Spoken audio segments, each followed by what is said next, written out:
Okay, we're back. This is Hudson's Golden Gem. I was kind of hoping that this would fruit this year. This was a 2011 tree, and this was it was a tiny little whip when we got it. So it's doing pretty good. It's got a great pear-like taste to the apple. Stop it. This is a green sleeves. We had a half a dozen or so apples on this last year. Excellent apple. That little bugger right there. I don't know if that's a bad moth or not, but anytime I see moths, I get a little bit leery. Anyway, this is going to have a lot of apples on it this year. Again, planned 2011. This is a brown russet. This is going to be this is the first time that this is fruited, so we're excited about this tree. This is from England. And then we have, next to the brown russet, we have a Liberty apple. This one does not have a tag on it.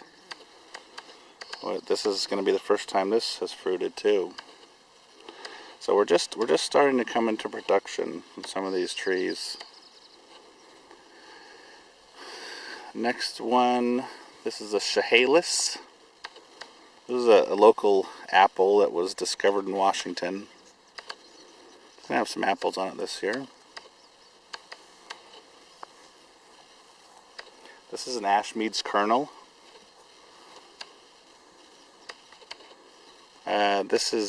I don't think this fruited last year. This will be the first time this tree is fruited. You might be wondering about the cages we have on it. That's because we have nasty little deer that want to eat our trees. So we try to protect them when they're young. Helps sometimes, sometimes not so much. This is a Tompkins King. This only had 1 or 2 apples on it last year, so again, it's almost like it's fruiting for the first time. Look at that cute little bumbler.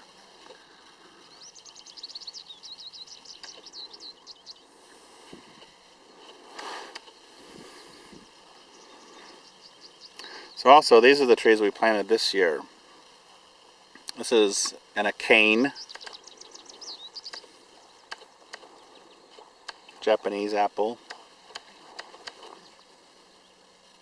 on M26.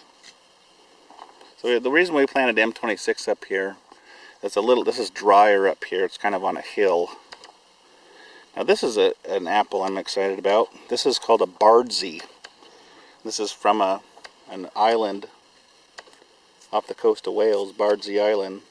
There was this apple tree growing there. And it was offered at my nursery this year at Rain Tree Nursery, so I went ahead and got one. So here we have a couple of Quince, they're Quince. This is a Smyrna Quince, and this is again the first time that this thing is gonna fruit, just loaded with blossoms. I don't know if the bees like these or not. I haven't seen any bees on them. You'd think they would. Something's been nibbling on that branch. Now these trees have not been sprayed yet.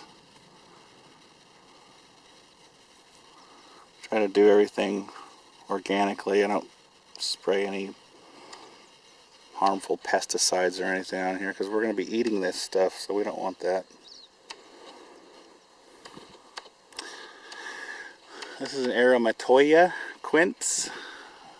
We had a few blossoms on this last year, but no fruit. So we're keeping our fingers crossed. That's Chloe. And that's Angus. Yeah, what are you doing?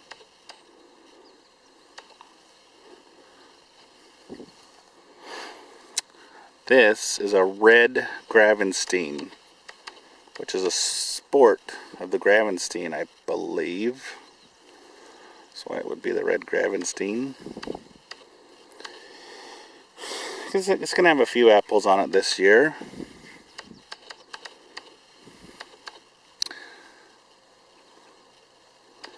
This is... what is this? This is an Arkansas Black. And this is on M7, which they didn't have a M26 on this. I got some comfrey growing down here this year that I just planted out, divided it up.